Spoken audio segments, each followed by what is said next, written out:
I wish good things to you who's watching this. I am Alexey, and the high season of Carcassonne National Championships continues in Hungary. As in about 3 minutes, we're going to have ourselves a true feast for the eyes, a best of 5, not best of 3, but a best of 5 finals between the veteran player, one of the 3 masters in Hungary, with a screen name mosopal, that's Ruben Kocsis-Pachti, who currently is residing in Spain, interestingly, and playing in the Spanish league with quite some success. Of course, also a member of the national team in Hungary, former captain of the national team, in fact, with a very, very solid rating of 657. So in really good shape. Their peak is, of course, over 700. Well, you can't quite see their peak over here. You can only see their 2025 peak, which says it's 655, so it hasn't been fully updated. It's actually now 657, so this means that they're currently at their peak this year, not at their peak total, so 6,000 games of experience. And the challenger is an also very interesting player. Somebody who has been around in Hungary for a long time, but somebody whom I haven't covered on this channel yet. And that is the player with screen name David44. That is David Kertész, who is a multifaceted mind sports athlete. As you can see, they have quite a lot of games under their belt, 6,500, but only 388 are in Carcassonne. And despite that, they have a very solid rating of 581 and a win rate of nearly 70%. So I don't necessarily know what to expect. I mean, to me, probably mosopal is going to be the slight favorite just because they're in very good shape at the moment. But if you look at what happened early in the championships,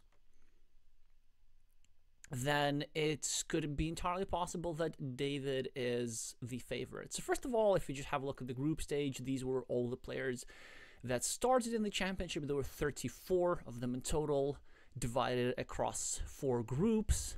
Some big names here, like Siegfried, the 2024 world number 2, Kisimo, Cinderella 23, so all very known national players, Vizecke, the 3rd master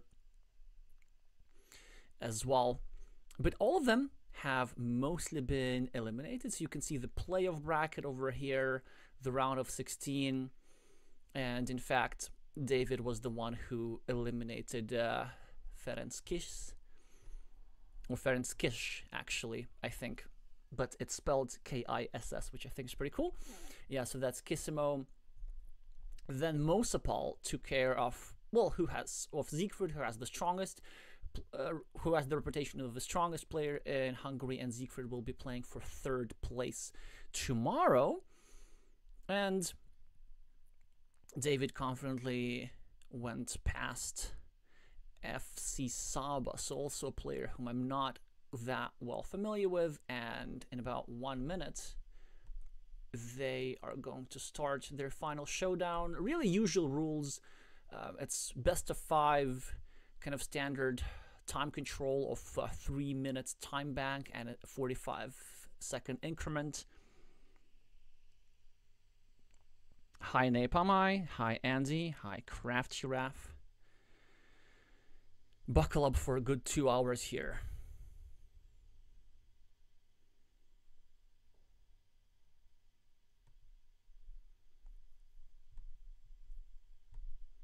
So we know that mosopal is online. How about David here? Although maybe I shouldn't be anglicizing their name. All right. I guess technically it should be David. So, Ruben has the starting player privileges and his traditional blue meeples. He starts with another starting tile for 4 points. 4 points. Of course, very powerful and reassuring move for all Ruben's fans. David responds with the only reasonable response of starting a new city, and the first monastery of the game goes to mosopal. David is now going to either continue his existing city, which I think in this case is best, but a case could be made for starting a new city as well in order to abide by the principle of two cities. The problem with the latter idea is that there's really not a good square to do that. So I guess you could go somewhere over here, but then that would be giving back a very lovely 5-point road. So probably the best that I can think of is exactly this. This city is rather hard to attack, and the best thing that Ruben can do here is go over here, add 2 points to his opponent, but make sure that the completion of the city is delayed. But it's a very high variance move. Probably this early in the game I don't want to do that, especially like I have 4 points on the scoreboard, I have 3 monastery points here, I have the starting player privileges which are going to be super useful in the end game. Like if I'm blue here, yeah, I don't need to do this really. Like it's a stylistic choice, like it's a reasonable move, but if I'm blue, the way I'm thinking about this, I can afford my opponent to complete an 8-point city. Like I don't have to do this at all costs. So probably a move that I would have preferred instead is just going over here and developing the monastery, starting a road, and potentially picking up the city piece later. But I can completely understand why Ruben chose to do this. Although, if you're gonna do this, maybe this here move, like with a different orientation, with the city side downwards and with the road side to the right, would have been a little bit better. Because now what's gonna happen is, like, if David draws, well, not this clunk, but something else, let's say a city cap, he can go over here. And now his city is nicely covered, and there's still 3 tiles that left to fit into this square. Interesting move again from David. I would have probably preferred going over here, trying to create a more concrete blocking threat against this here square. But I can understand this move. There was really not a good place to draw this tile, to put this tile. He cannot obviously go here. Yeah, exactly. He draws a city cap, covers up his city on his side. Mosopal gets 4 further points and another monastery spot. This looks fantastic for blue, of course. This here road monastery is just amazing. David's going to score 2 quick points here, or will he? Maybe. I was just going to say that maybe the Hungarian is going to demonstrate the Ukrainian technique by going over here and meepling a city next to 2 of his opponent's monasteries, which I believe would have been justified. There are quite many reasons why this would have been justified, but David is from the Hungarian town of Pécs, which I think is quite far from the Ukrainian border, so I understand why he might not be willing to use the technique from his neighbors. Now it's a tricky position here for David, as Ruben places a curve in such a way to create the threat of a permanent block, and normally, most of the time, in fact, over like 60% of the time, blue is able to draw a defense here. This just happens to be not one of those times, and all David can hope is 2 things. Well, first of all, he can hope that mosopal also has something like a city tile, that he cannot block this here city on the next square. Or, if we go here at the top, then we create a sort of a counter block. So let's say our opponent gets a straight line and blocks our city for just 6 points. But then we get a straight line and we block 2 of our opponent's meeples. Granted, it's probably going to be for 16 points in the long run, but still, we get to lose 1 meeple, our opponent gets to lose 2 meeples, and then the way we can win this game is by using our meeple advantage to build a big field or something like this.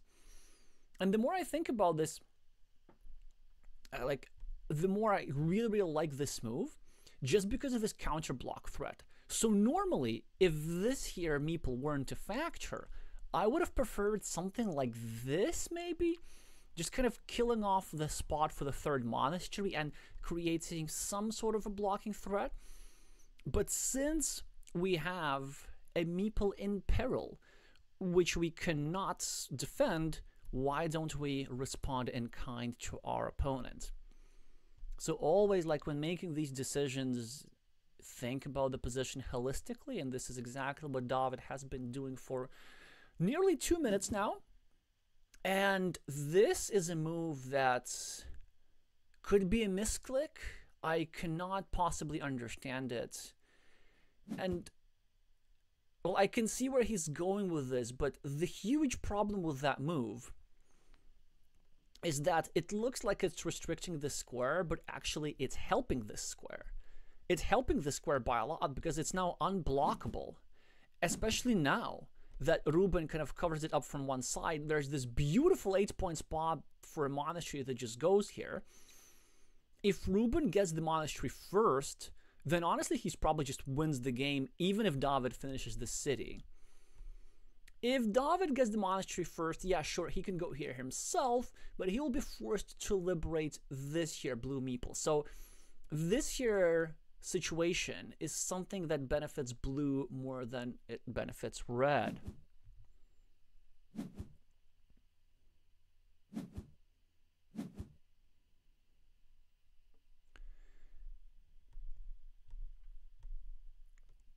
Nikolai saying 60% seems a bit too high. 20 curves and 8 crossroads in the game in total. When I say 60%, yeah, I should have been a bit clearer. I don't mean 60% chance to draw a defense tile immediately. I think around a 60% tile to draw a defense tile before your opponent can block.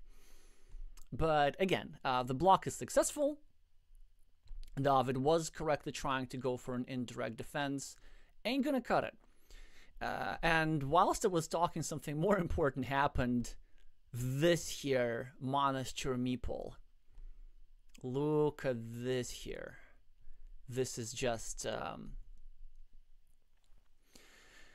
these are just some formidable kolostorok for at least 24 points, and really probably 27. Like, I can definitely see all these monasteries being completed, but it's stuff like this why we're playing best of 5 finals. Now the winning chances for David, even with the best possible play, are, I don't know, around 10%, like at best. So he should still absolutely fight, but we should expect blue to take care of this game. Especially if they keep drawing a tile like this. It's also amazing. You see 4 points for David are being responded to with an 8-point city waiting to happen.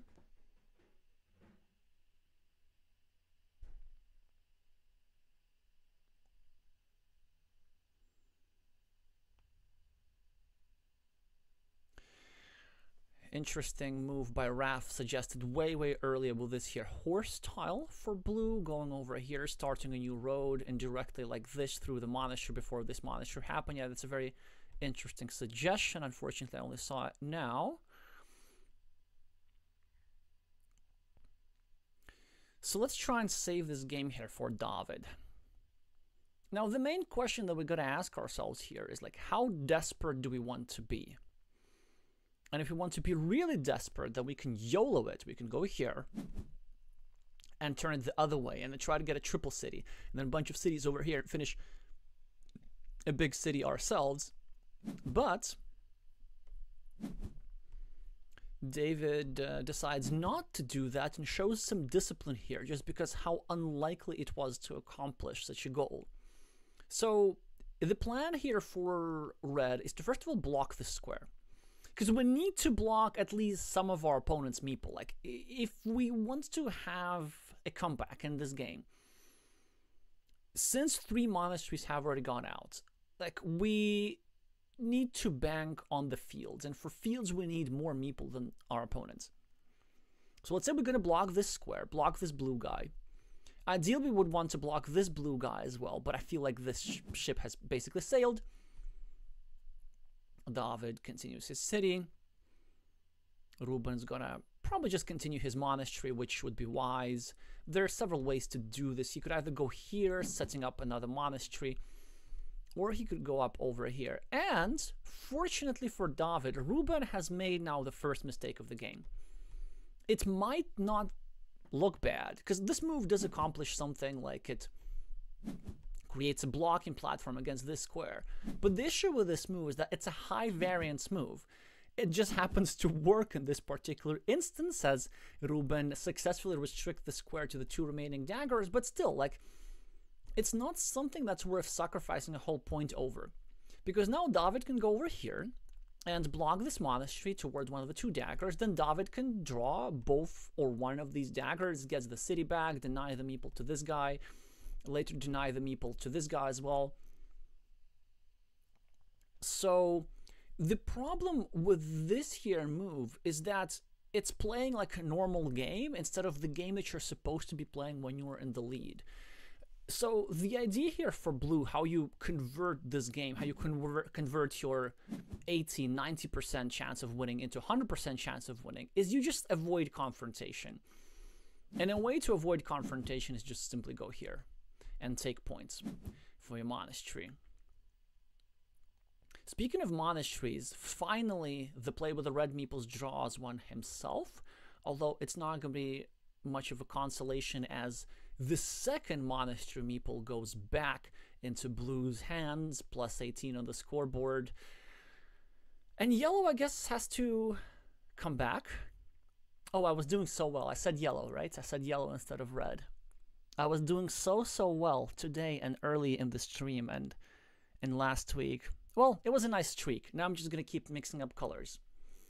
So, what purple can do here is to go over here and perhaps meeple the monastery and create the platform to harass this orange meeple over here. Black responds with just 1 point, simply being non-confrontational. And green now has these parallel splitter caps, which I presume he's going to use here to invade his city. Now he's going to regret of not having put a pink meeple on this here monastery. But finally, a beige meeple is being put here on this here city on the left, and these are just some fantastic tile draws for mosopal. Another 8-point city is waiting to happen just as red neutralized the first one, and red probably wishes he'd had a monastery over here for 5 points. Yeah, so I was saying that fields are the main comeback source for red in this position, but if you draw a monastery early enough, and if you can successfully stack, and maybe if you can get to draw a road monastery here, and then try to take 3 points like this through this here road with one of the 3 remaining road Dorito tiles, and then you get a regular monastery over here, then suddenly like you can score 27 points in this area yourself. You see, this monastery here would have been a 6-point monastery without any further input from either player. Mosopal is the first on the field, which is now currently worth only 3 points, but this city is going to be completed, then something's going to go over here, bringing in this city into blue's field. So a completely reasonable farmer here from the Spanish resident. Yeah, David now is forced to spend the tile on breaking the city of Mosopal,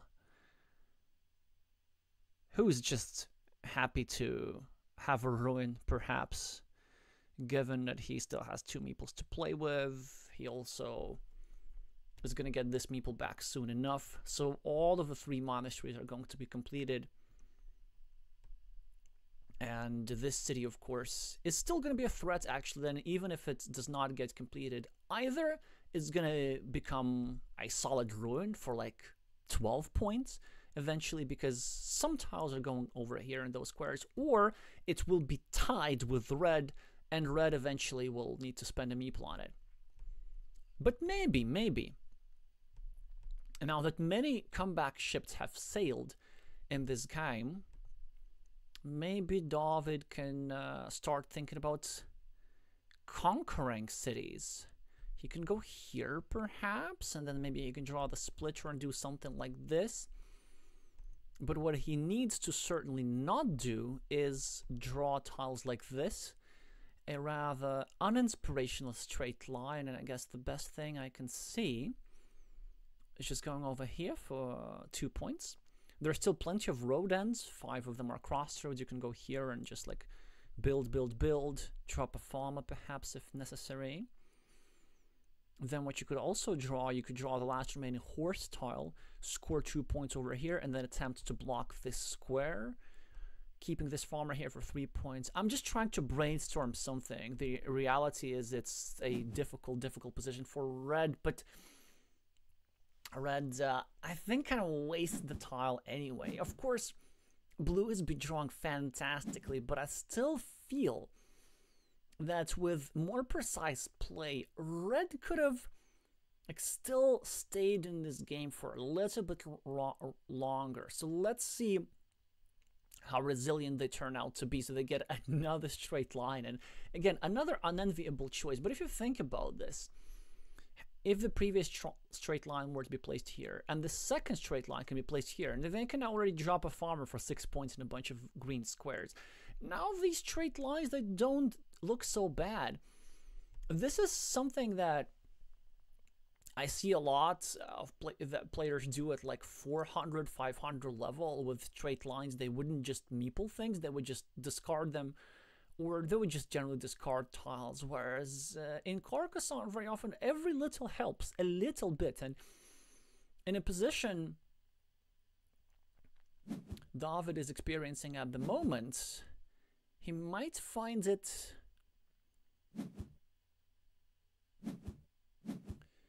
quite useful to score additional points. And also, let me give you a further example. So imagine if this straight line, by the way, solid move from David, of course, is going for the farm. That makes perfect sense. But if these two straight lines were over here, then mosopal, with his road end that he just drew, he would not have been able to score these 2 points. He would actually have been forced to discard a road end, or do something crazy like this, and meeple 4 points road ends and subject himself to a block, or maybe go over here and also subject himself to restriction. So there was indeed a lot of value in meepling that road here for David. Now he's 29 points down and meeple down as well. Well, fortunately for him, there's still 2 dagger tiles available to fit into this square, but he was going to need to draw those daggers very, very soon in order to have a chance. High played Mac, high Glavier.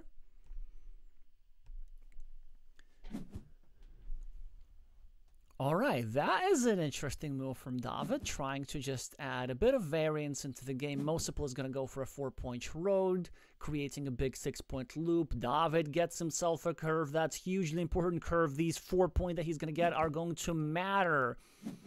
And not many curves remaining in the game. 1, 2, 3, 4, 5, 6, 7, 2 curves remaining only. So it's not guaranteed that mosopal is going to be finishing his road anytime soon. mosopal goes for a block, and David immediately is going to go for a defense after a few seconds. So that square is locked. A 75% chance of him completing that city. mosopal, instead of taking 2 points, he's going to create a city threat. Incredibly annoying to deal with, as there's only one attacking platform against the city currently, and David does not have a tile to go for it, but he does have a tile that gives him 8 points in a meeple back. And will he place a meeple on the 4-point road? I feel like it's a good idea given his situation, but he might not be too excited about this. There are counter arguments. So, for example, one of the reasons why you might not want to place a meeple here is the fact that blue already has a meeple on a road with an identical shape, and therefore blue might not be motivated to steal this road away from you. And following this logic, David decides that actually it's okay to forego the road. mosopal now restricts the unmeepled road at the top, whilst also blocking this city square. It's actually quite important as well, because if the cities not get blocked, there's some scenarios how red goes here, invades the city, and then finishes it with a 2 versus 1 majority, and then comes back into this game. Now, David has an interesting decision with a scoring tile. So there are really 2 options. If we want to prioritize scoring, we don't go for quick points. We go here for 5 points, trying to draw one of the 2 remaining roads, or the last remaining crossroads, to go over here. And David does exactly this. But an alternative was to go over here and score just 2 points, but create 2 additional attacking platforms against the city. Ruben starts a new city and also prepares his loop for completion. A splitter tile for David. Fantastic tile for the challenger. Well, what do we do with it? Well, actually, it should be fairly obvious. I think we go here and try to equalize that city, right? 1, 2, 3, 4, 5, 6, 7. There's still 3 triangle tiles available to help us do that. It is unfortunate to spend our meeple like this, but I feel like we have to. But David says no. He says he needs to have something more extravagant. So he starts a new city at the top. And maybe his plan is to get extremely lucky, to get, first of all, a triple city, and then get to Dorito, and then finish a city for 12 or 14 points like this, presuming that all these here tiles have shields on them, which is still a possibility. And then what? And then use his newly recovered meeples to attack something else.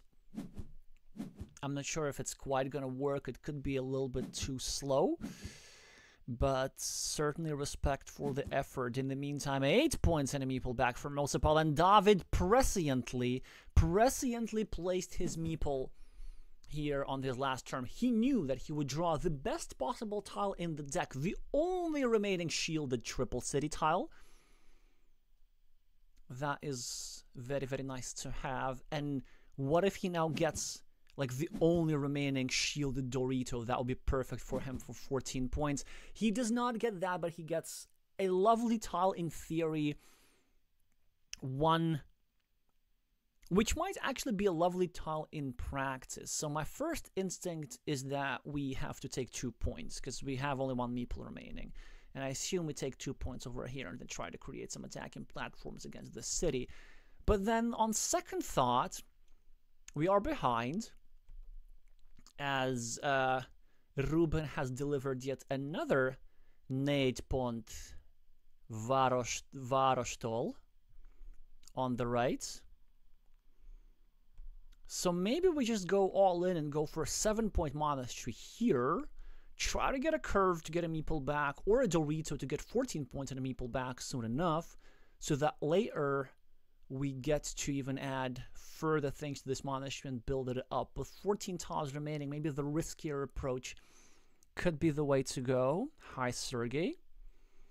So let's see if David decides to be more conservative and preserve the chance to use his meeple in productive ways, or if he's going to go all out.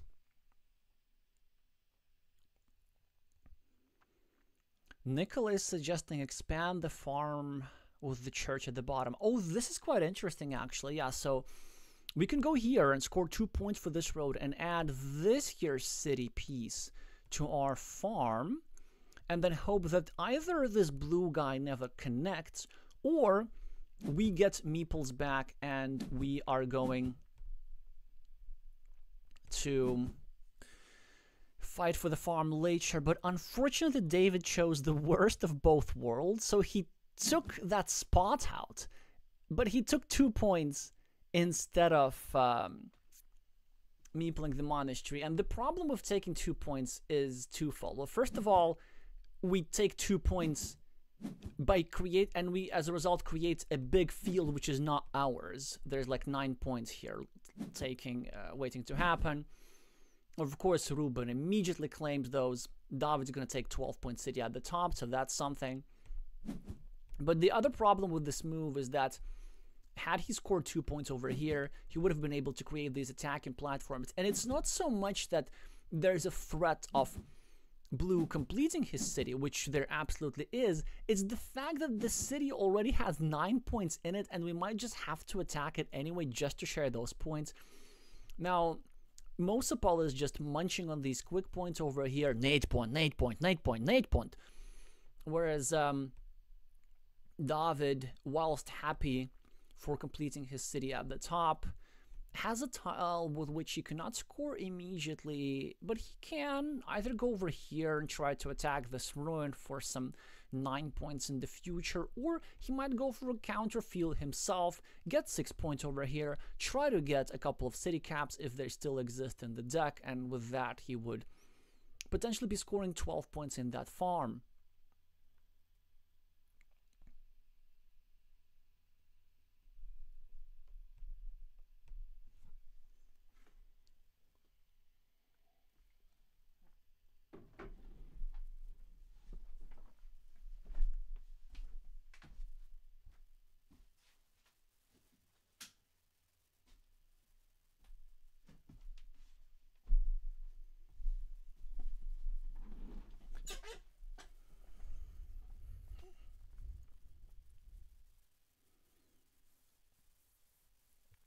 David has been thinking about this one for over a minute. In fact, it's something that I've heard about them. I've heard claims that David takes more time even than Josef Tichon, statistically one of the slowest players alive, but also one of the strongest. And it is certainly something that I welcome, because it gives us more time to dive deeper into this position. And so I presume that David must have counted the remaining city caps, figured that there are enough. And enough there are indeed. He's going to score now for his field. The problem with that is that David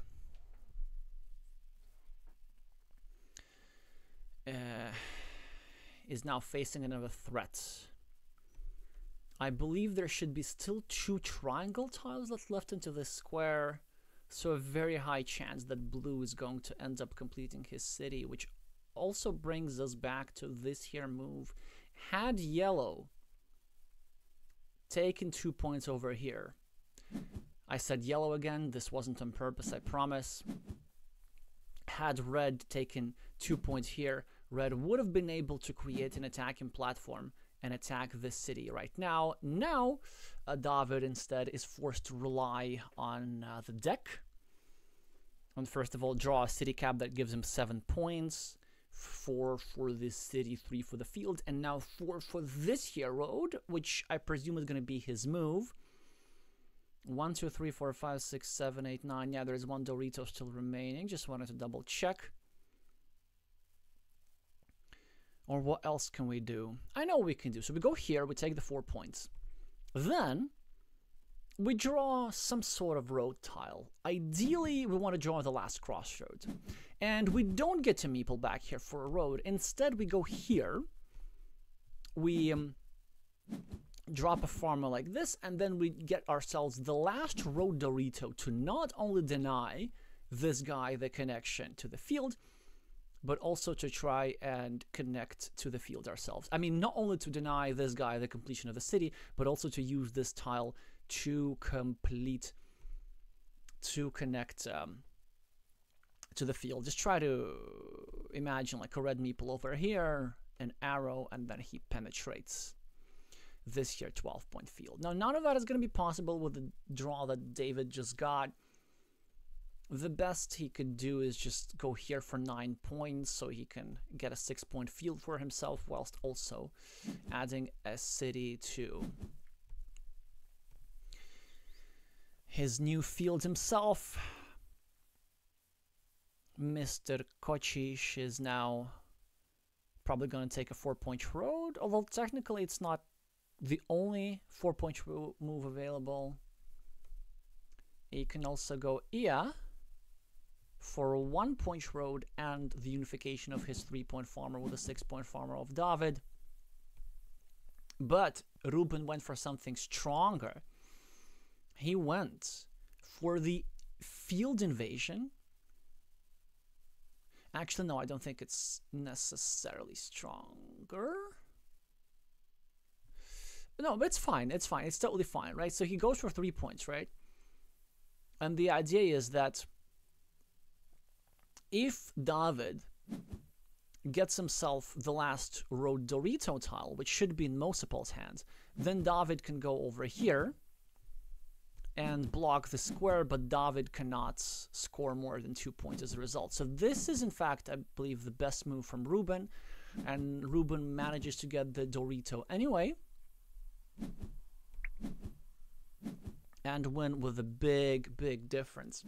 Yeah, so of course, very rough tile draw from David, but I believe certain things still could have been avoided in the game. So for example, the third monastery. The third monastery could have definitely been avoided. Like some of these monastery meeples could have been blocked.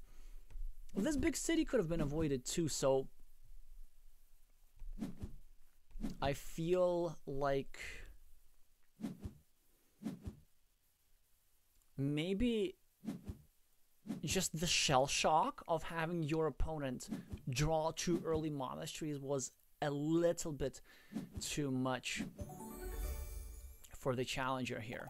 Only a 16-point difference, actually. I'm surprised how it is that little. I guess I must have underestimated these fields over here. So had the tiles been reversed, I think the difference would have been even smaller. Now Ruben would have still won, but with less points. Okay, let me try and make sense of this. So I really don't like admitting to not being speak a language, but unfortunately my Hungarian skills are almost non-existent. So I only know that something something, the monastery is something something, and I presume that he's saying that the monasteries won him the game or the monasteries are too much. And that would certainly be a correct assessment.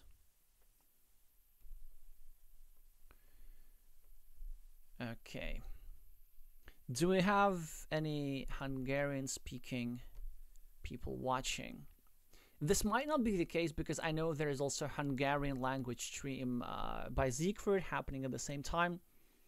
So all our Hungarian viewers could be there. This time David is the starting player, places a red meeple on a shielded tile, mosopal of course, with the only reasonable response, starting a new city and kind of burying the second city cap next to this road, not allowing his opponent to take advantage of it. Now Ruben does not chicken out of meepling a monastery. And this is correct, despite the fact that David's going to go here, despite the fact that he's going to restrict this towards 3 tiles. Like, early in the game, monasteries are so beneficial. They control so much space that you cannot play too scared. We can even see that Ruben has not given it even a second thought.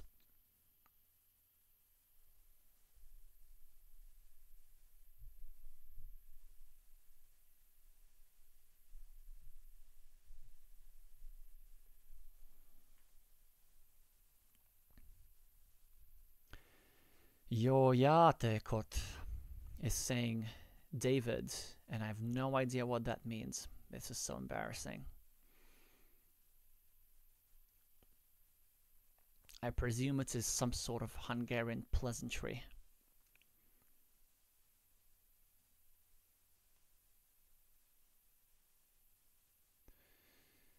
So, Ruben now continues his monastery after the predicted restriction over here. This year continuation also does much more than adding 1 more point. It prepares a second monastery for stacking. This spot on the board benefits blue a lot more than it does red. It slightly restricts the square, and red of course responds with an extremely annoying move, creating 2 vulnerabilities. Ruben gets himself the first monastery. Well, the second monastery rather. David now with the first of the 3 remaining starting tiles, of course, not gonna sell out for 4 points. He's probably gonna go over here and start blocking this square. But the reason why he has reservations about it is that then if you go here, you're kind of facing some problems. If you do meeple that city, then blue can get something like a Dorito tile and then block your city together with his own monastery, and then with the same number of locked meeples, blue's going to win a winning mini battle because he's going to have 8 points for this incompleted monastery, whereas this here guy is going to be capped at 4. But if we make this move and we don't meeple this city, well then the problem is that mosopal can draw something like a regular city cap and go here for 6 points, and he can even block himself, and these 6 points will totally justify the loss of a meeple. Or worse, David can even get himself something like a rose tile and go over here and score 6 points. So he can get himself the points and also the protection of the square. But then there's some additional problems. If we do meeple this, then Ruben can get something as simple as a curve, and he can now go over here and make it sure that we don't really have good blocking tiles anymore. So in this here situation, the only way how we can block, yeah, and this is of course is a reasonable move. I mean, I can understand why David agonized for so much, but basically imagine the scenario. So like mosopal gets a curve, and we get something like this. Red gets something like this. And then if red wants to block, we are forced to make that move, and then we lose a meeple. We don't want that. So if you want to go the other way, then we defend, right? And also we don't want that either. So David, I think, made a very reasonable decision. Ruben, of course, very, very happy to get a shielded tile, to get a Doritos tile, sorry. And it doesn't matter that it's shielded. It's absolutely a worthy sacrifice. So this here guy is blocked at 4 points. This blocked blue guy has already have 5, is going to have 8 in the long run. Mosopal now successfully defends this square as well for 3 tiles too. David, in the meantime, looking to make the standard insurance move. You know, when you have this bigger city and you have a splitter with a second smaller city, and you use that basically just as an insurance tile to make sure that your opponent cannot invade. But with 2 out of 4 starting tiles gone out, there are some unfortunate scenarios how Ruben can go here, and now here with a big tile, here with a Dorito, block the square, trap 2 of red's meeples. Does not happen very often, but it happens sometime. Just something to be aware of. Well, whilst David is thinking what to do with this straight line, and there's honestly not a great answer to this question at all. Like, honestly, I can't see moves which actively don't make the positions slightly worse. It's almost a case of a Carcassonne Zugzwang for all of you chess players out there.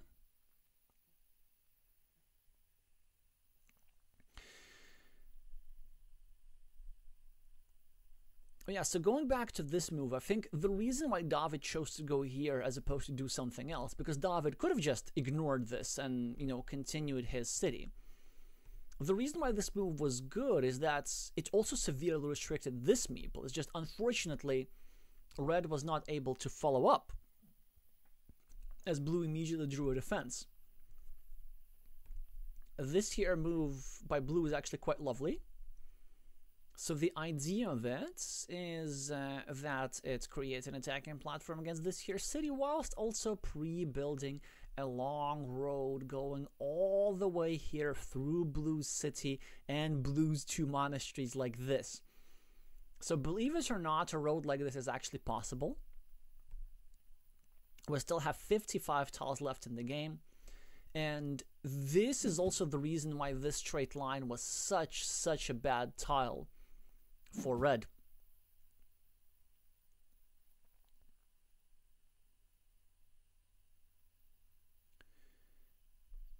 Because you see, red placed it here as like the lesser of 5 evils, but this here straight line is going through this here city. So it contributes to a road which goes through this here city, and you can easily imagine a scenario how blue gets himself the dagger tile, gets himself a meeple back, and meeples this road. So whenever there is a potential road going through somebody's city, the person whose city it is the beneficiary, statistically.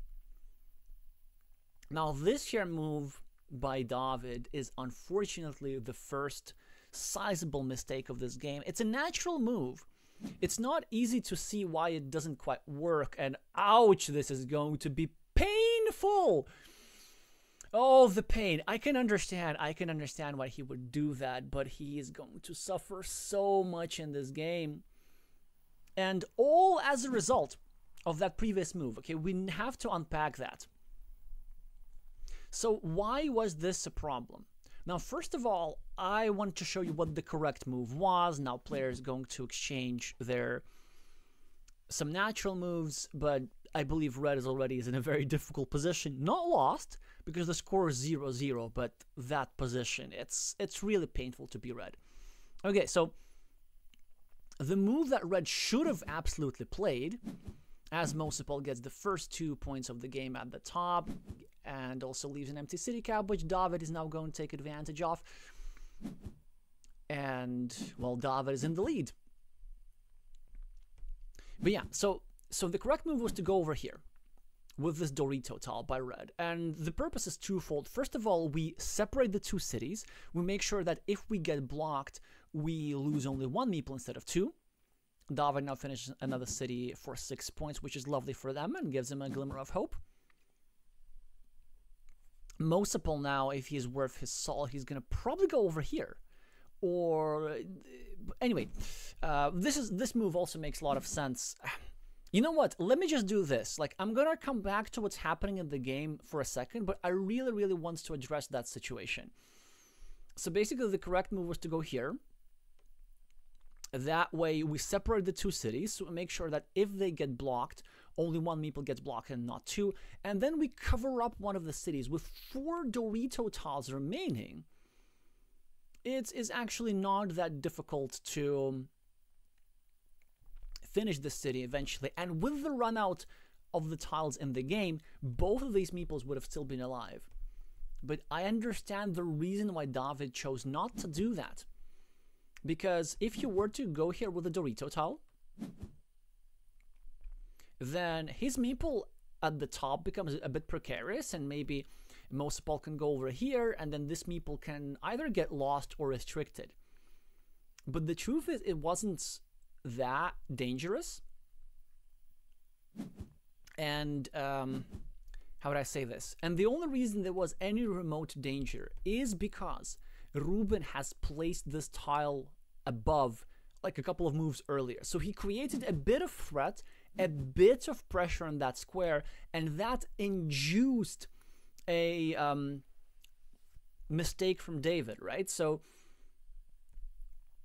adding this tile over here was trying to save this meeple from restriction, but ended up costing him both meeples. Well, anyway, back to the game. There's actually some interesting developments here, like this position is absolutely playable for David now. Ruben chose a very interesting approach. I like this move, even though this is not what I would play. Like, to be super methodic, I would just cap this city. But maybe Ruben's move is even better than my idea. Actually, it probably is.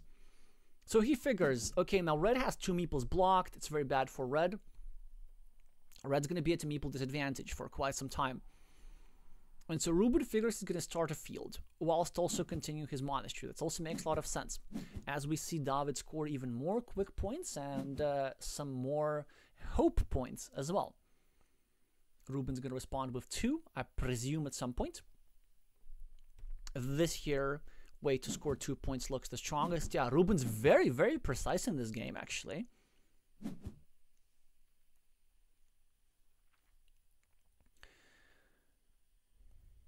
So yeah, what I was saying, so basically this here move was absolutely, absolutely clutch from Ruben. Like, this might end up winning him the game.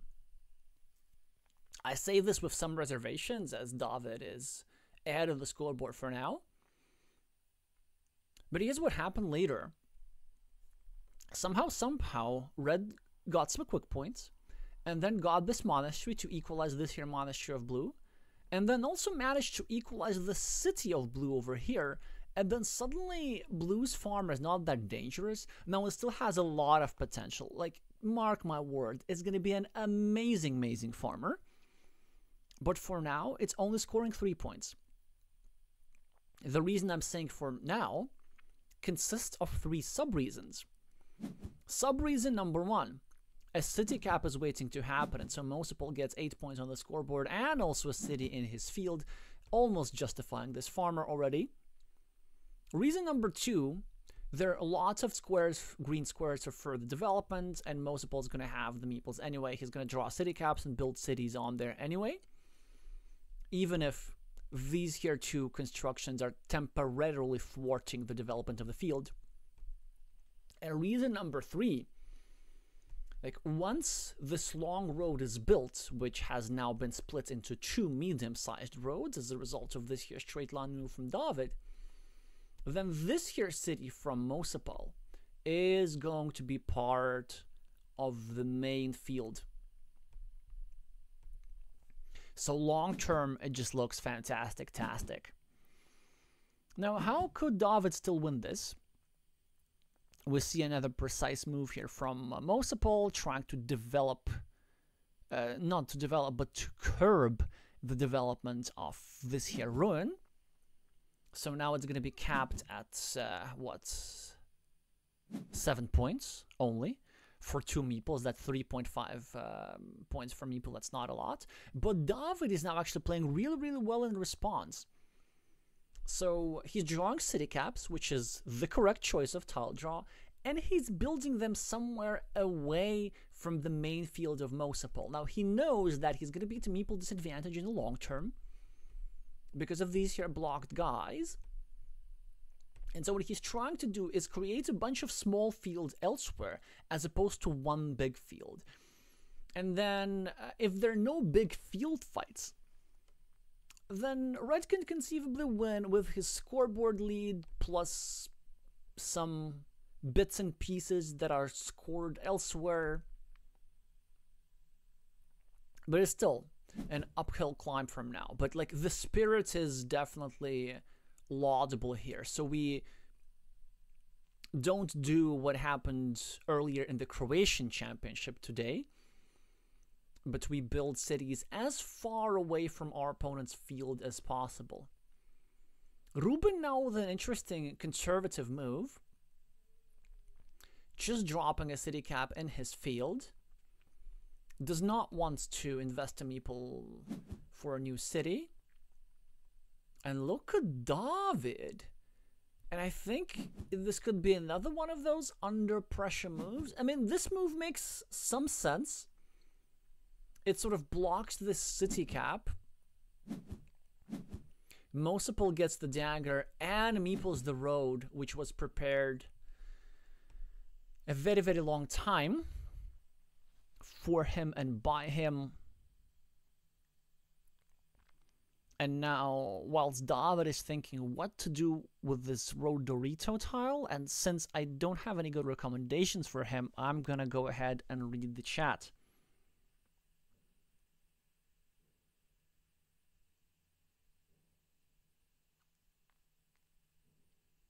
Yeah, you see, so when I was focused on explaining this here position, I hope I did a reasonable job, but like if you have questions, then do let me know, please. So when I was trying to explain this here position, I did miss a few events going over here, and I see you have addressed some of those events in the chat.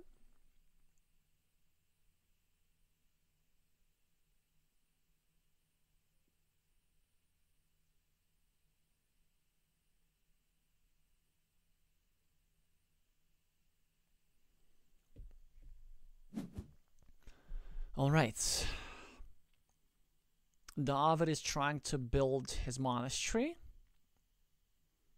which makes a lot of sense. Although I'm not sure if it does actually. So on one hand, David is getting some tiles which are not bad, but they are quite difficult to make decisions with. And the issue which I have with David's last move is that it kills off a monastery spot next to his monastery. Like, if you're behind in this position as red, you want to get a straight line first. And then you want to get a monastery. You don't want to put a city piece next to yourself. But now red has several ways to respond. Obviously, Ruben is now trying to block the square. So if I'm red, I might take a gamble and actually might spend the tile on indirect defense. Like going over here, hoping that our opponent has something like a straight line and they can't block. And then we get the last remaining vanilla city cap. And we go over here, we take 6 points for the city, 9 points for the monastery, get a meeple back. And this is exactly what David opts for. Will it work? I don't know. It works for now. Ruben gets himself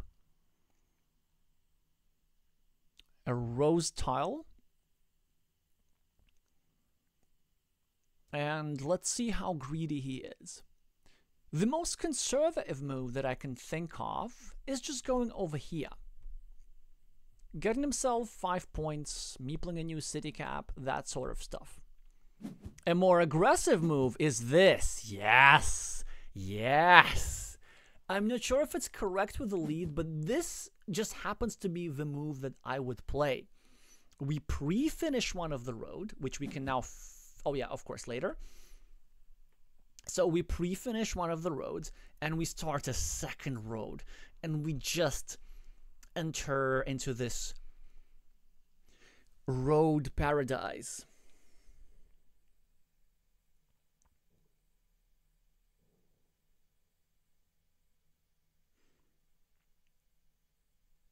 It's also not very helpful psychologically that blue just managed to successfully block this here square of red's monastery, whilst red had a tile in hand to free up his meeple.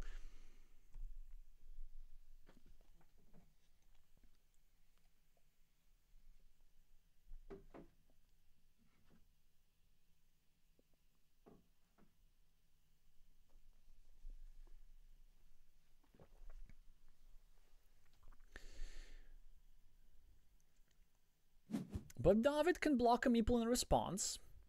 That a strong response. There's only one tile that fits into this square, so Ruben's gonna lose his road meeple. David's gonna make extra sure that this happens by going over here and making a complete block. However, with 11 points extra on the scoreboard, I think Ruben's gonna be doing just fine. He could probably even afford to spend a meeple on taking out that new road scoring opportunity. What do we have? There's still 3 crossroads remaining in the game. We can go here and just be aggressive. This is probably what's going to end up happening. No, well, that's something that I did not expect, being a bit more conservative here. Going for a 6-point field, which, honestly, I feel like it's a bit too hasty.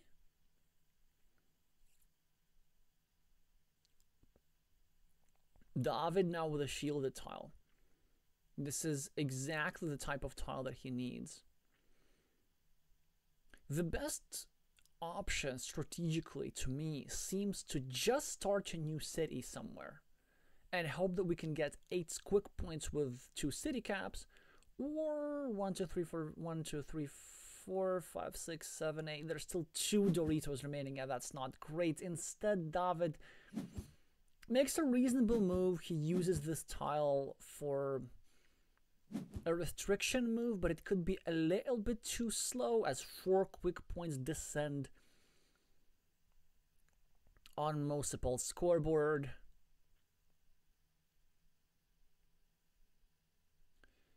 Alright, so now I have another chance to come back. We have a lovely 6-point monastery spot here, which can absolutely be completed, and then we can even invade this field as we complete the monastery. But David has shown a bit of reluctance to meeple monasteries today. Maybe he figures that he might need the meeples for field fight later. He's going to think about this. But I think in this position he should absolutely try and get those 9 points in just 3 further moves. Come on, David. Meeple Kolostoron. Meeple Kolostoron.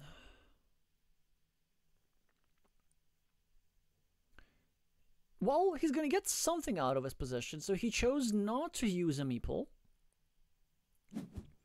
Instead, he's going to use a meeple to start an 8-point city whilst also restricting the road of mosopal. Mosopal, of course, is going to prevent that city from getting completed, but David's just going to build up further. Even though there are no splitters remaining. There's still those 2 Doritos lurking somewhere in the deck. So I presume this here is the move for David. And if he can manage to brute force through that city, then he might even be able to do something about this game. Instead, he chooses to permanently block this here road meeple, which makes a lot of sense. It makes, of course, a lot of sense. Some 7 points for mosopal, which is not great for David, of course, with this dagger tile. Now, David probably has to go here and just hope for a city cap to complete this. He goes for the 4 points, which makes sense, but I don't think is the move in that position. You really have to hope for this city, and a monastery here from mosopal is going to make the game a bit even further difficult for David, as not only 2 points, but even further scoring opportunities arise, as potentially this city could get completed, maybe. And this guy can get himself a further city on his field. So now a Dorito does join this here city construction, although David wishes he could have flipped the 2 tiles places so that this here shield would be part of his city.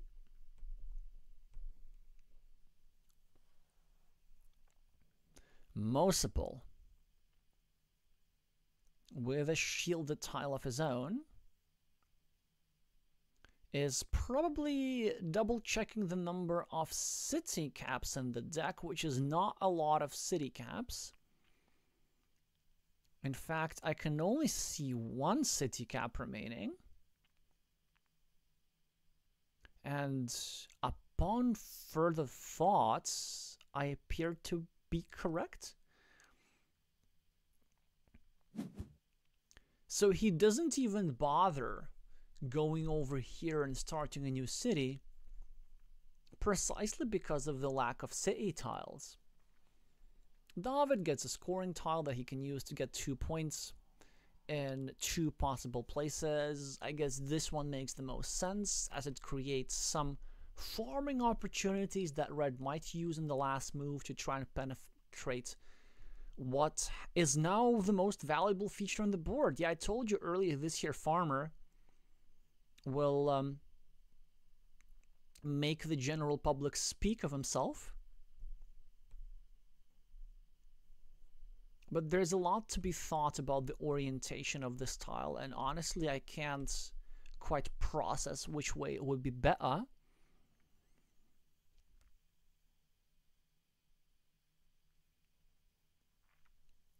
I think maybe something like this? No, wait. 1, 2, 3, 4, 5. Okay, there are 3 straight lines remaining, so it changes things. I would prefer maybe something like this. And then this allows us to go here in the future to connect to the field through these 2 straight lines. Yeah, or something like this. And there's also like a, I guess, an opportunity to go here through the 1, 2, 3, 4, 5, 6, 7, 8, the 1 last remaining curve. Yeah, sure. mosopal with a straight line of his own has several options here. The most natural move is to do something like this, setting up the last city cap to go over here. But the problem with that, with this idea, is that the last city cap doesn't even fit into the city, doesn't even fit into the square. According to my calculation, the last remaining city cap in the deck is actually something like this. Yeah, so instead he goes and tries to prevent field attacking opportunities, which makes a lot of sense. There's still a city attacking opportunity, a field attacking opportunity on this side, but it's not quite the same. David with a scoring tile, which he could use to score 2 points over here. The problem with that is that it would also close the entry to the farm. But you can't really say no to 2 points, can you? I know I can't. Quick points are always so enticing. Even more so enticing given the fact that the majority of the time it is in fact the correct thing to do.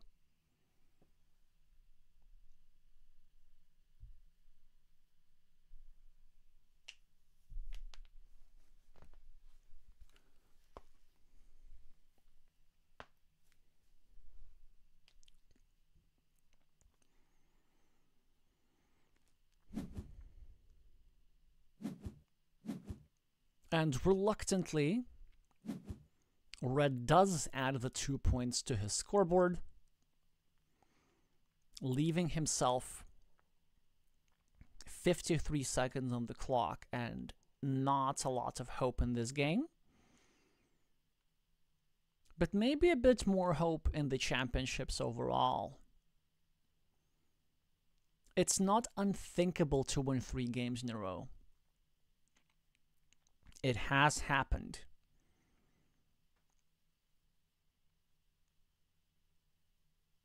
So what does blue do here with a straight line? I do not think it matters significantly. It could be one of those positions which blue can't lose even if he tries. Just because of that sweet scoreboard lead. And of course, the 15 points that blue has on his farms. Yeah, like in closed positions, you don't really think of farms as much, but 2 meeples scoring 15 is quite efficient. It's 7.5 per meeple. David with a straight line, I believe, might not have a single entry point to the field, but actually I'm probably wrong. Yeah, he can go here and drop a farmer and hope that he doesn't get blocked. But the problem for him is that he does get blocked here very often. So if you go for a farmer here, hoping for the last curve, yeah, which still exists, then there's this tile to block this meeple. There's the last dagger to block this meeple. No, there's no dagger. Oh, I'm sorry about this, guys. I missed this here. I missed one of those. No, there is a... Sorry, I'm starting hallucination. No, there is a dagger. There is a dagger. There is a dagger. And there is a curve. And can David now use this as a farm invasion? Yes, he can. Yeah, he could go here and drop a farmer like this and hope that he gets the dagger, which I'm losing it. But no, it does still exist. It does still exist. A dagger like this, right? And then we go here and put it like that. And then we invade the main field. Yeah. Instead, he chose to invade a different field, which is going to cost him 3 points. Not a big cost, really. Not going to be game decisive, but perhaps a little bit of a miss there. Here's the dagger. Okay, my tile counting is fine. Should not have dealt with myself. And here's the field connection. So we now know that with optimal play in the end game, David would have scored 3 more points. Still, of course, not enough to win, but the exact point difference we're going to find out soon enough.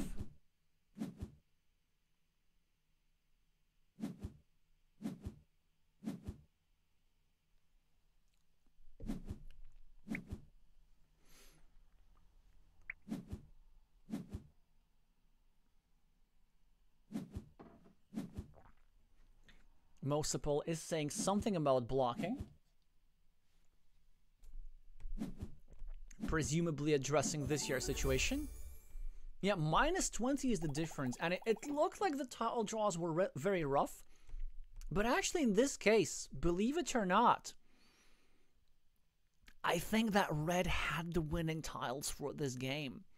It's all about that critical situation. It's all about that one move that blue played to pressure red into unnecessarily connecting his two cities. And then blue managed to make it so that red lost two meeples here. But the way the tiles were running out, if this move were to have been played, then first of all, the meeple at the top would not have even gotten blocked, because this here dagger tile from red would have gone over here. So everything would have been fine. And then after this here move,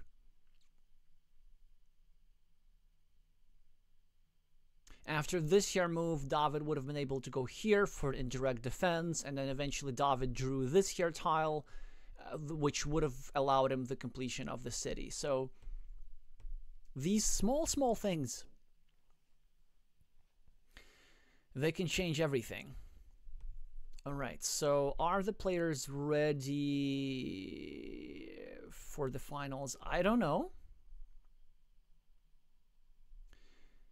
Maybe they're discussing some sort of a quick break.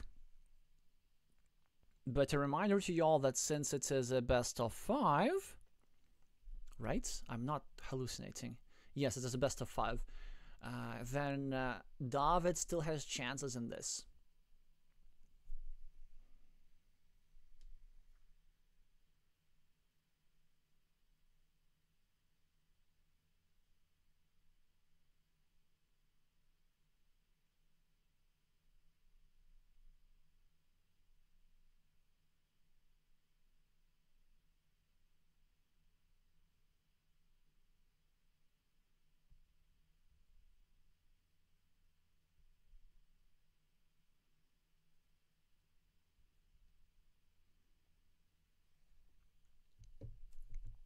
Let's actually try and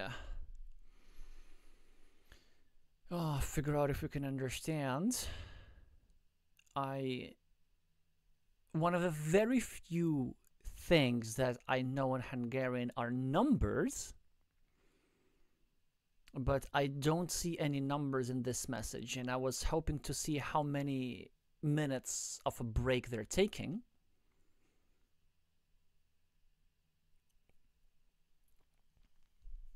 Maybe a couple.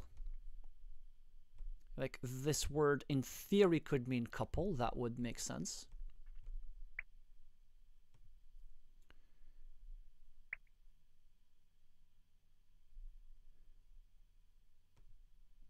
Okay, I presume he's back.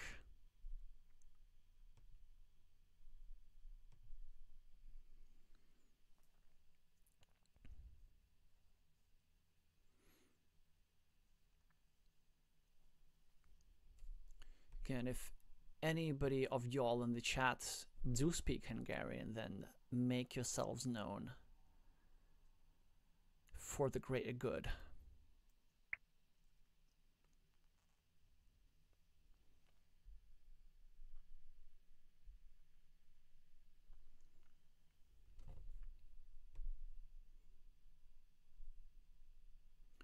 Okay, there we go.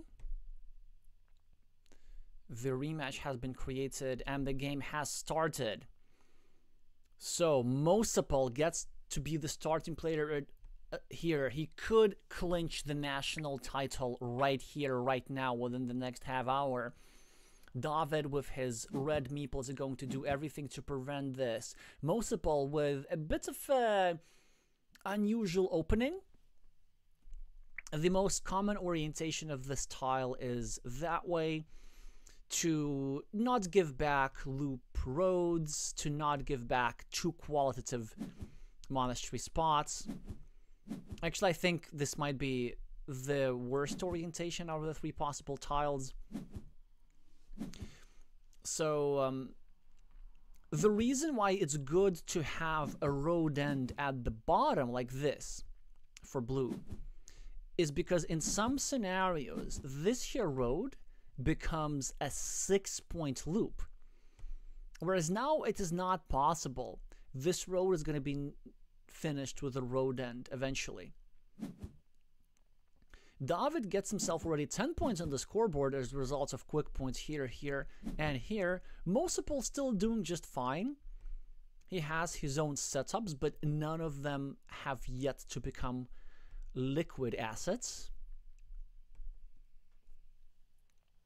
City cap for Mosopal, and honestly, it's just super tempting to go here and try to YOLO. Don't block me, I'm gonna finish my city, but this is probably not the move. The move is probably doing something like this, starting a new city and being very, very patient with this guy. But if the Hungarian wants to go here, I don't blame him, and you know why?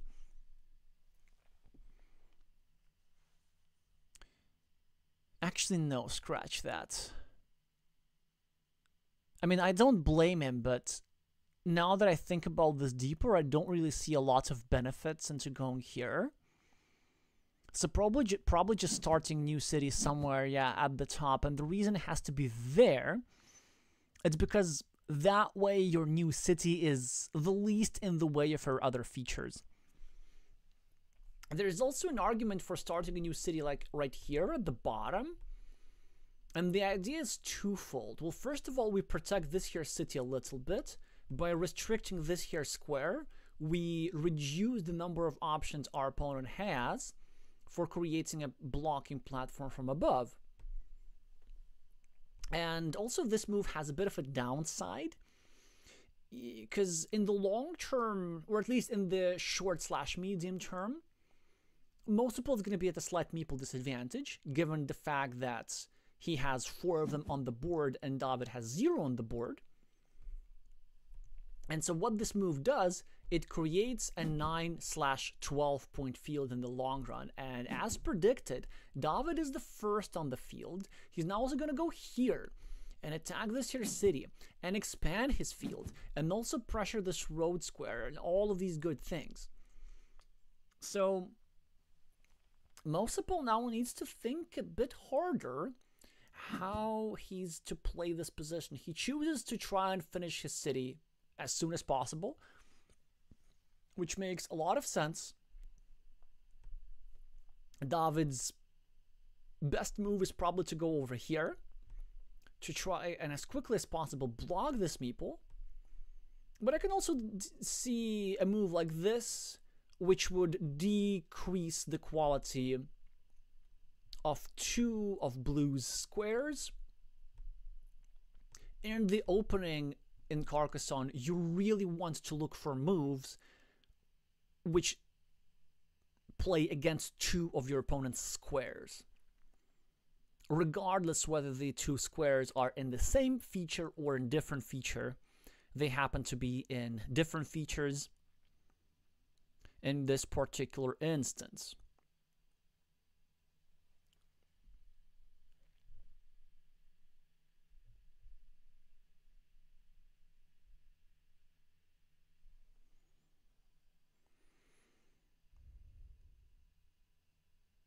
David is thinking about this one long and hard. What else could he be considering? Well, it probably has to be really between these 2 moves, with this move over here being a little bit better, but a third idea is to maybe go over here and just restrict the road. I feel there's not a lot of value in it because we would also be restricting our own field as well.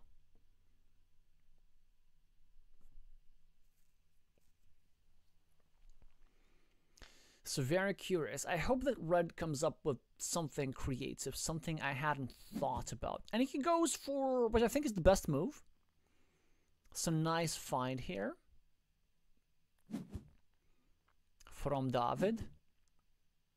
Mosopal gets the first monastery of the game, which is a dangerous monastery to have. No, it has some benefits, like it protects this here meeple a little bit, and it's 3 points. It controls a lot of space in the field of his opponents. Despite temporarily expanding that field, it's still good. The big risk about this move is that if David gets something like a city cap, he can go over here and steal the city for 14 points. David is now going to try and restrict The city of Mosopal, not quite in the way I would have. Yeah, I believe this was not the way to do it. It's going to work out just fine. So first of all, there are only 2 tiles that fit into this square. Mosopal is struggling for meeples. It's going to take him a while to draw one of these 2 tiles, and 25% of the time he's not going to draw any of those tiles at all. But a stronger move for David, I think, on the last turn was going here for a 5-point monastery himself, leaving this road open and making it, and just creating the threat of going over here in the next turn. Now, with the run out of the tiles, my idea would not have worked. So this could be a bit of a consolation prize for David. But what's not going to be of any consolation is how quickly Mosopal managed to draw the dagger after his defense. But the score is still 10-10. It's an equalish position, slightly, just mildly better for blue. It's better for blue because blue has all these features here, which are already scoring. But red has the meeples, red has the first farmer, and red can now just go here, try to attack the city if he's feeling aggressive. If he's not feeling aggressive, he can go here and like block this road or something, but I feel like this is just gonna have to be the move.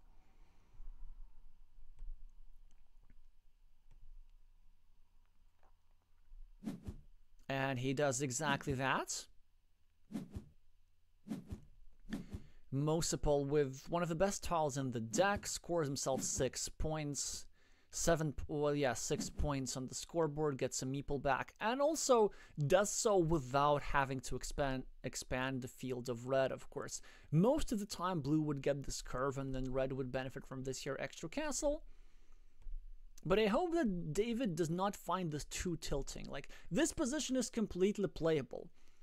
All David needs to do is just like play normally, meeple some roads, don't do stuff like this. Or actually, yeah, I don't like this, but I think it's best to just meeple roads and then simply catch up on the scoreboard, and that's it. And then have this threat of finishing this city. Even if it's not successful, it's going to drain resources from your opponent, and you're going to be doing just fine.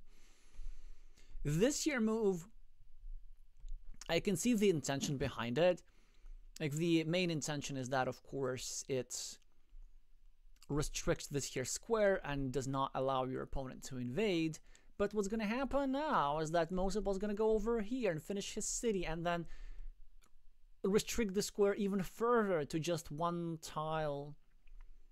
And then even if red goes the triple city to fit into the square, he's going to win this city, but he's not going to even be able to complete it. Mosopal playing with fire here a little bit.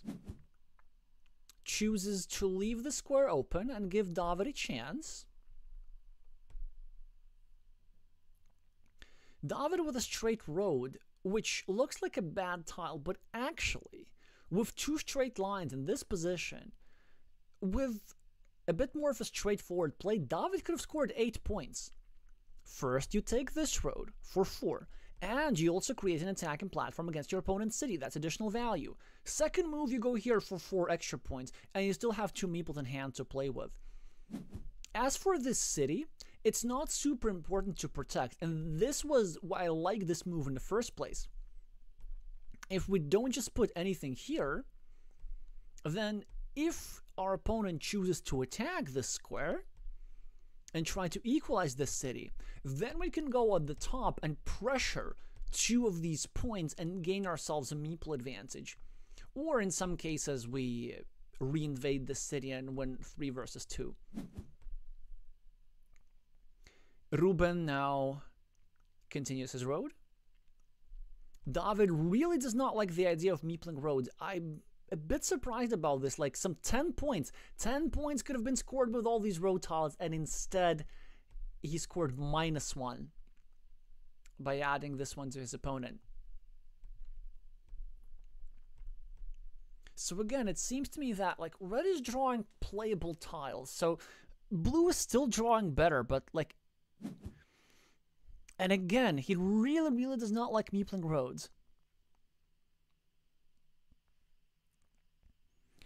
Nicholas saying David pre-building features for his opponents. Yeah, kinda. And look at this. This is now just perfect for blue.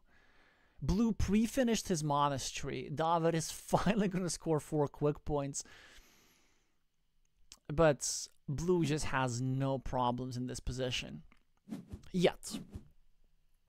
There are still a couple of tricks that David can try. Ooh, this is interesting. What is mosopal going to do now? Oh, yummy, yummy, yummy. This is a good tile to draw, but he goes for the risky stuff. And he wants to finish the monastery. Now, David gets another straight line, which looks bad, but again, he could have meepled the roads. He's not going to meeple any of the roads. It's his 4th straight line in a row, which must be frustrating, but well, we're going to see what he does with it in a bit. I'm not sure exactly what the best move here is. Maybe here is okay, actually. And so we go here, we try to get ourselves a splitter, and check this out. So we go here, and then if our opponent very quickly connects with a Dorito, then suddenly we go here, and we meeple this here city cap, and we get one of the 3 horses, and we win a 22-point city. Yeah, so I actually quite like this idea here now. This is also the reason why this move is kind of risky. It's because it creates this opportunity of red going over here and trying to win back this here city. There are also some additional threats that red can have. For example, I can see a curve going over here and making life quite hard for these here 2 blue meeples, and then David can leverage his meeple advantage into a big field, perhaps. So still, a lot of Carcassonne yet to be played. But yeah, blue has to be favored just because of the scoreboard.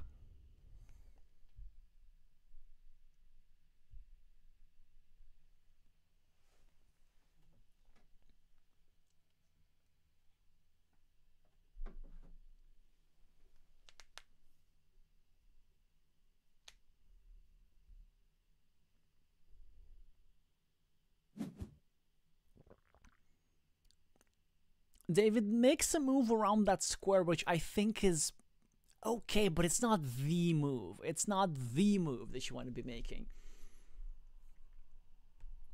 The idea, of course, is to go here and like block the square and so on, but it's not gonna be enough. I feel like as red we want to be creating a bigger, juicier threat, and we want to be meepling our monasteries when we have 4 meeples in the game and we can control 2 roads, this one and this one. Yeah, we're gonna have to look at his stats after all. Like,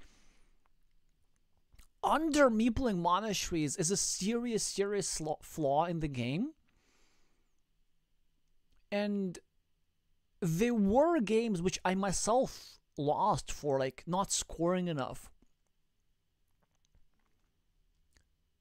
Yeah, this is really one of the best possible tiles to draw from this deck at the moment. Like, 4 points don't look like much, but positionally this monastery is great. David now draws the 6th straight line, I believe, which I can see how it could be frustrating. But if he were to have that monastery, he could have gone over here, started a new road, and so on and so on. But okay. Whatever, now he's gonna either go here to restrict this meeple, or maybe go here to restrict this meeple, but I don't get any of this. He starts a new road to create an attacking platform against his opponent's city, which again makes sense. mosopal gets the city cap straight away. And now we don't get an attacking tile. And mosopal might be 1 tile away from just winning the game here. And this is the tile. As David, I probably would have used this curve to try and restrict the city a little bit. And it's always a double-edged question. So now, of course, like, Ruben is probably going to win. Well, we're going to see. We're going to see what happens. Like, David has now one chance and one chance. Oh, like, he needs to try one particular thing, which I hope to see him try. But whilst he's thinking, with this here move, it's always a dilemma. So do you want to go here and restrict your opponent's city? Or do you want to leave this open so that you can yourself use this platform for future invasion? In this particular game, with this particular time run out, with this particular tile run out, I believe going here was a little bit better. Just because there are a lot of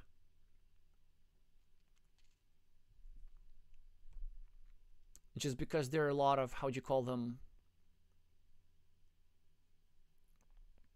city plus road tiles like this already on the board, so there was a chance to block this. But anyway, so now actually David is trying to come back, mostly using this tile to invade this field, which actually is not such a good move because there's barely anything in the deck that's remaining here. So it is entirely possible for this farmer to get trapped here with 0 points, and David is now going for it. He's trying to finish a big city, and oh, it's just so unfortunate. It's just so unfortunate. Oh, poor David. Mosopal is going to block this square and win the game on the spot. But if only he were to just not draw city plus road tile, for which there's a reasonable chance, then David can draw one of the 5 remaining triple cities that give him 26 points and 3 meeples back. And that would have been perfectly enough to equalize the game. But blue just needed to draw this and ruin everything. David's still trying to fight back. He's now looking for these scoring opportunities for long roads, but this is where all the long road scoring are. Like, all of these.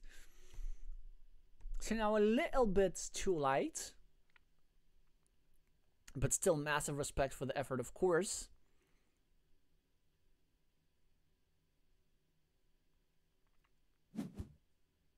Mosopal is trying to do some blocky things. David now probably has to triple down on the field. Like, maybe we go here, we start a new city, we get the road monastery, we expand our field, and we try to win that way. Maybe we go here and try to block here. That's also an option. But we need to do something dynamic to have maybe like 1% chance of winning this game.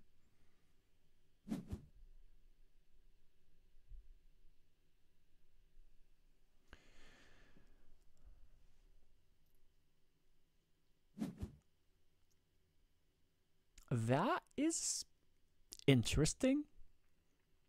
David is going for a second field, which I don't think is going to cut it. Ruben gets a fantastic tile anyway, which had like 5 good uses. He's gonna counter that field immediately. David with another fantastic tile that gives him 7 and restricts the meeple of Mosopal. Mosopal with a splitter is gonna score 4 points on the left. And David's really waiting for that road monastery to add some juice into the game. Instead, he gets a reasonable tile, which can give him 4 or 5 somewhere. But what exactly do we do with it? So he goes for 5 points, but then it kisses goodbye to the whole road monastery idea. And maybe that's a good thing, because Mosopal might have the field majority in this here area anyway. The last starting tile goes here.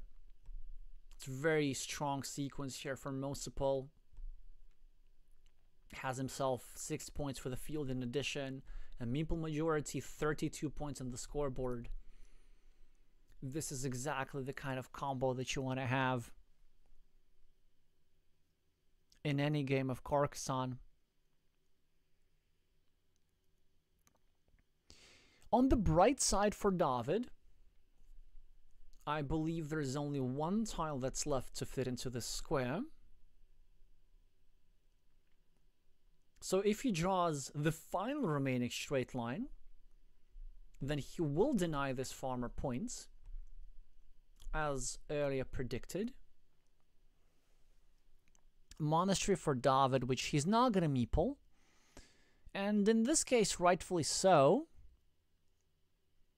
But what he might end up doing is maybe going here, just trying to block the square permanently on the off chance mosopal does get himself the last straight line. There's also another possibility, like maybe we can get, okay, maybe we can get a curve here and drop a farmer, and then we get ourselves the road monastery and the straight line, and then we reconquer the field, and we also get ourselves a 12-point road as a side effect. It's still a bit too much to hope for, as mosopal is now concentrating his efforts on the bottom field. David with the triple city, which would have been an excellent fit over here. Just excellent fit. But not meant to be. Problem move like this is gonna follow, not allowing this 3-point farmer to do any further damage here. David does really look like somebody who fights until the end. Mosopal with more quick points, more greed, more points, more devastation.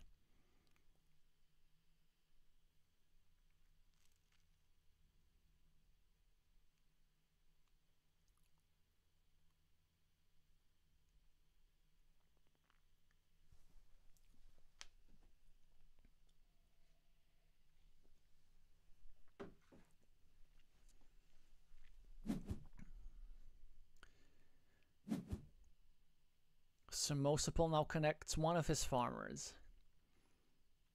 This kind of is going to force David to block the second of his farmers, because there's still Dorito tiles, for example. 2 of those that fit into the square.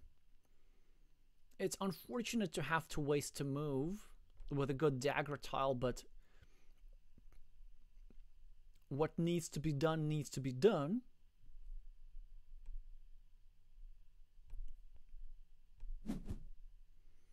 And a disciplined block is exactly what follows, and mosopal does get the last straight line. Oh, just to rub in some salt into David's wounds. Of course, he's also going to meeple a 5-point road.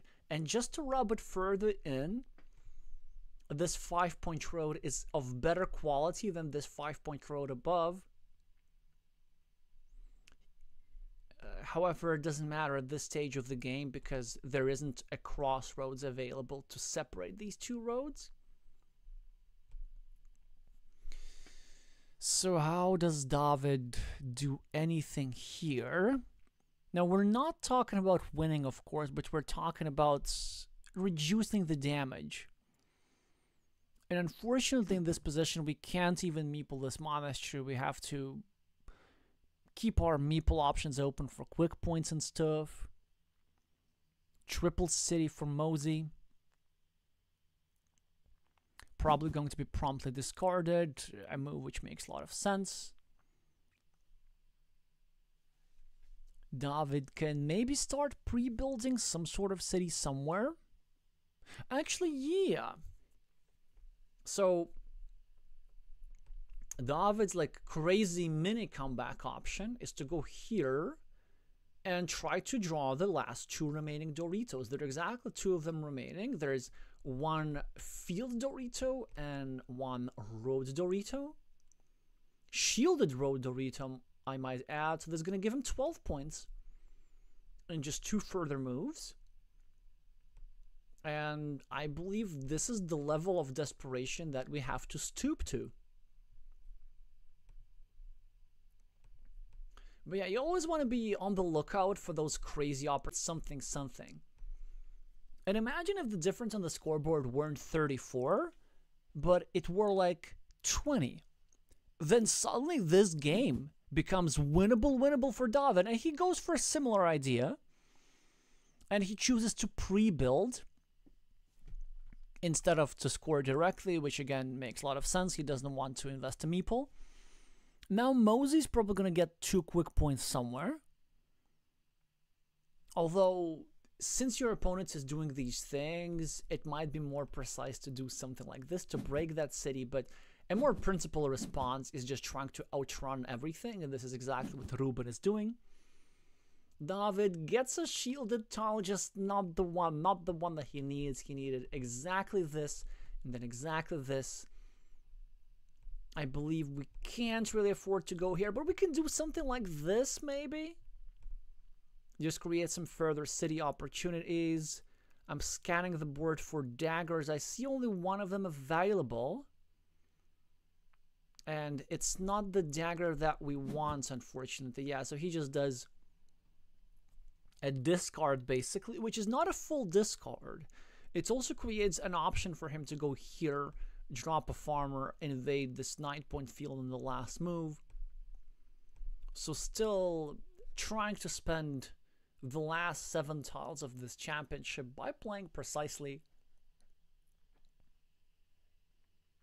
which is something that I always have a lot of respect for.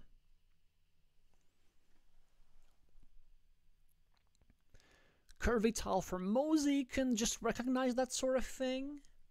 We can go over here, and this is exactly what happens. David now with city caps, which are lovely city caps, but just don't quite do it, right? So I guess here, just dropping them in the shared field, adding some sort of volatility.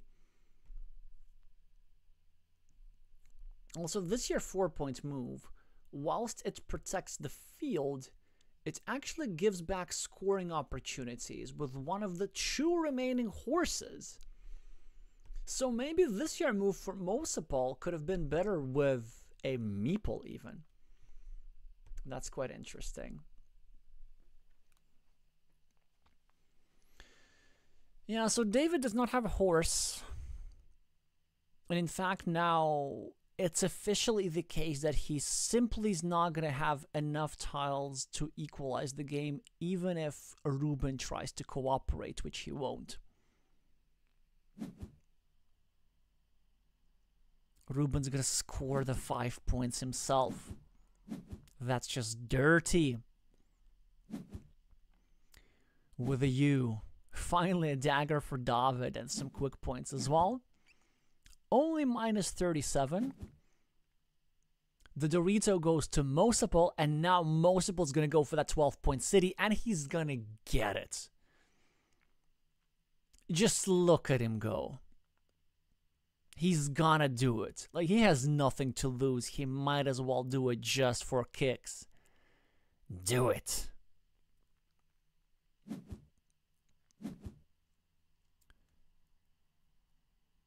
And it looks like David's going to have a hard time avoiding that city getting completed. This gives us the flashbacks from the first game.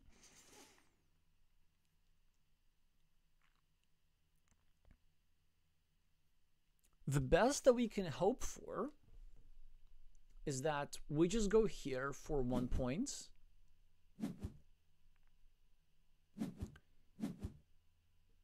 And we hope that mosopal does not draw the tile that he drew.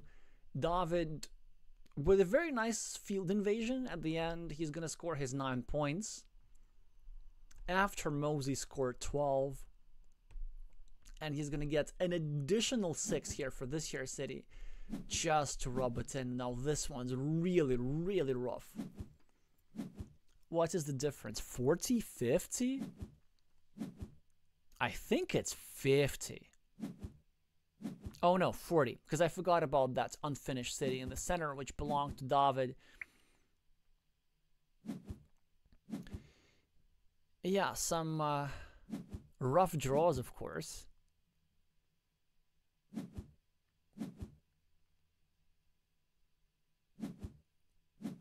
And yet, unlike the first game, I don't know, like I felt it was sort of kind of playable. But the thing with David's tiles is that they were not always bad. It's that they were tiles which are difficult to make decisions with, and this has been the theme for this game. And Ruben, whilst playing very well, of course, he, for the most part, had easier decisions to make, with the one exception of game 2, where he drew that crossroad tile and create that threat which caused David's 2 meeples to get blocked in a single city ultimately, and that sort of derailed the whole game for his opponent. Other than that, like mosopal didn't draw any tiles that were particularly agonizing to him. In any case, I'm going to congratulate both players. David for being the runner-up in a very tough field. Maybe would have hoped for a different outcome today, but it is what it is. The Hungarian master still delivering and still reaching further beyond his 2025 peak. So the current rating of mosopal is higher than he has been this entire year. So certainly something he'd be quite content with, and the thing that he will be most content with is his National Online Championship title, which will grant him eternal glory and, possibly more importantly, a direct invitation to participate in the Carcassonne Champions League 2026. Whereas for David, it's a ticket just to the qualifier, the international qualifying event, which he will still need to pass with some fierce opposition. Now I'm just going to open the chat so that all of you who have some knowledge of Hungarian can tell me what's going on. Well, I know that gratulálok is congratulations.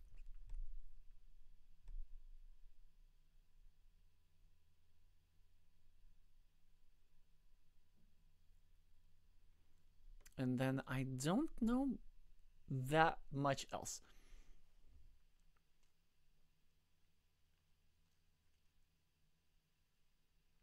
Wait, is this security? I think so. You know how I know this word? And because in Wizz Air, they have an interesting choice of language. Like, I'm not sure if you traveled by Wizz Air. I mean, some of my European viewers will have. So in the planes, the security information is written in English, Hungarian, and Ukrainian. These 3 languages. And, well, I can see how this word could come up in...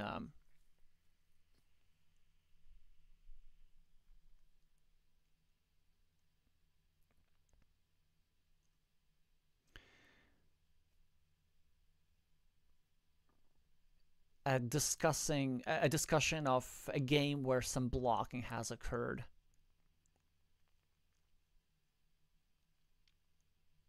Although it is also a possibility that I might be misremembering this word, but I'm pretty sure that this is where I've seen it. Okay. Yes, thank you, Nicola. Something ELO points. Okay, we can do this. Although I thought that ELO was spelled like with long. I thought that these were like long vowels, you know, with these like this. Or maybe with no diacritics at all. Yeah, it's tricky. No, but it has to be ELO points. Okay, let's keep exploring this. This is like an article. Okay.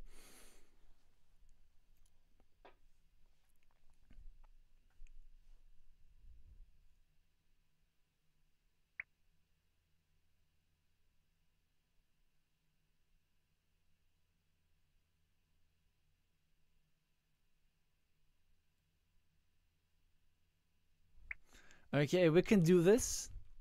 Something about Liga, league and qualification, and then this could be champions because orc is plural. So it has to be something plural league and this is something that I've already told you. Okay, for the next year, I'm gonna have to learn at least some phrases to follow the chat a little bit better.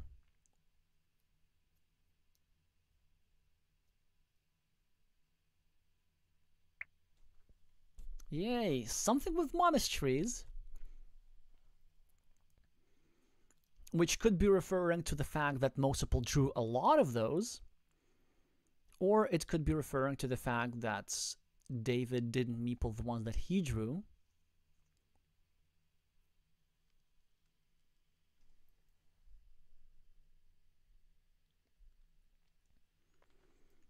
So I'm not sure about you, but like I enjoy doing stuff like this. Just looking at an unfamiliar language and see what I can understand. I also appreciate this might not be everybody's cup of tea, so if you wanna, I'm still gonna follow their discussion until the end. If you want to leave the stream at this moment, I just gotta remind you there's gonna be more tomorrow.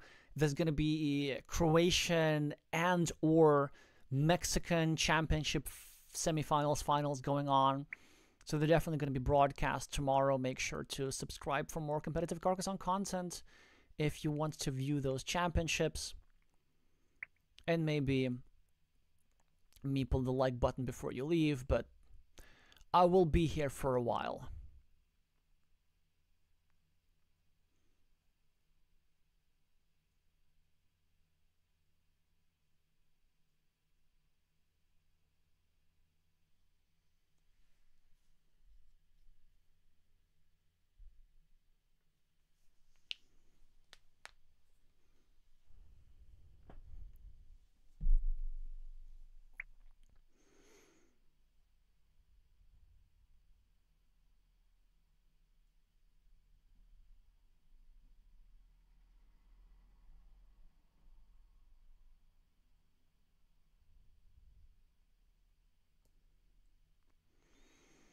Well, there's the mention of Siegfried,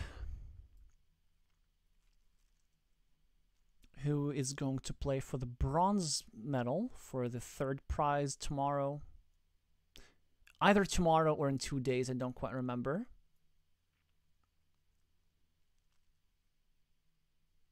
I think it might be on Monday, actually, in which case we can probably stream this. Alright, so the players have stopped typing. It should be enough for those of you who can understand Hungarian. I'm sure this made a lot more sense.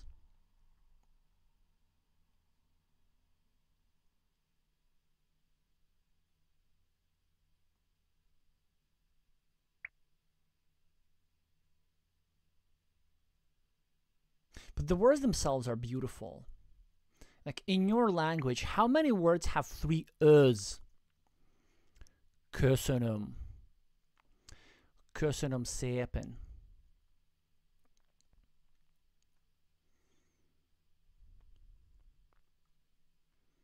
One of the very few Hungarian words which I do know are uborka, which means cucumber, and tenisütő, which means tennis racket. And the reason I know them is because they contain, like, they two together contain all the possible vowels in Hungarian, which is a lot.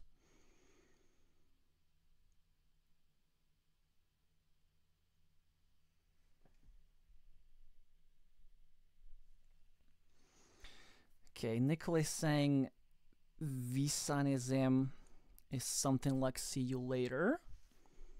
That would make a lot of sense. The EM at the end could be like first person plural.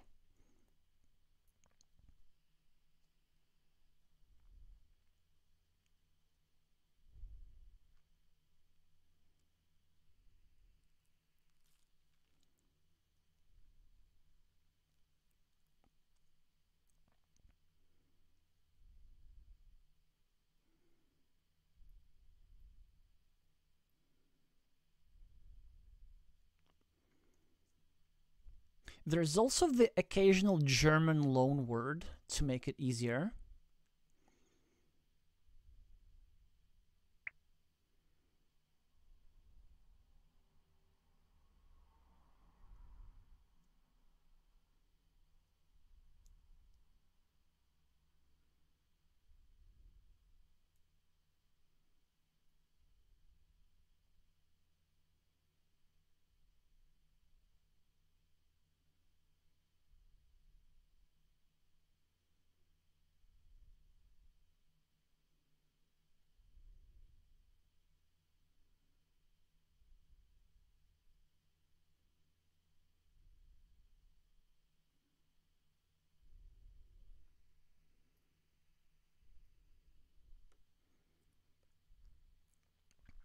Siegfried is now typing something too. Congratulating Ruben. Aha, okay, this one I can understand. You are for sure in the Champions League. Maybe Ruben didn't know if he goes directly to the Champions League or to the qualifiers, but yes, national champions from most countries, or at least from all high-performing countries, go straight to the Champions League, and obviously B is for... What's the word for champion? Okay, we can solve this. I'm going to scroll up. Bynok has to be champion. Bynokok is champions. So that's where the B. L is obviously Ligaya, and Ben is like 2.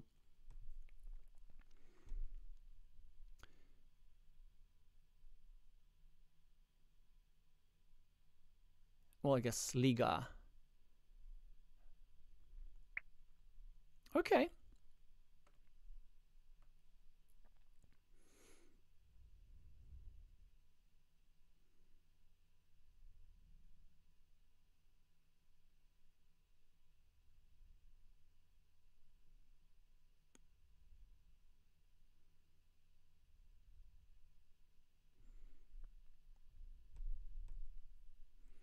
All right, now I think the conversation is over.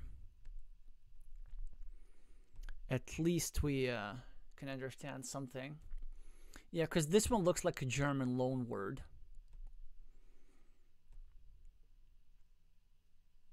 And this is like you are. All right.